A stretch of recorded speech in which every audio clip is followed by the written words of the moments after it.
Hey y'all, it's boy Joe. Welcome back to Anomalous Coffee Machine. Today we're doing Cup of Authority.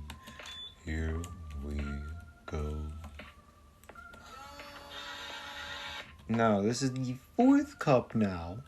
Like the previous episode with the Cup of Awe, where there is no transformations. It's basically just all for dialogue, which is fine with me. Oh, now that's bold. It's strong, almost empowering.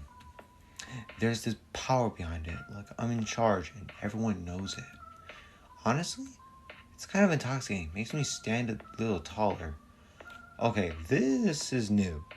I mean, the face looks similar, but the eyes and the shadows makes it different.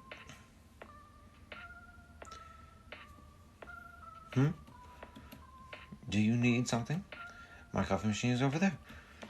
Alright, y'all. That is it. That's my long play of Cup of Authority. If you enjoyed this episode, please stay tuned for the next video. Bye-bye.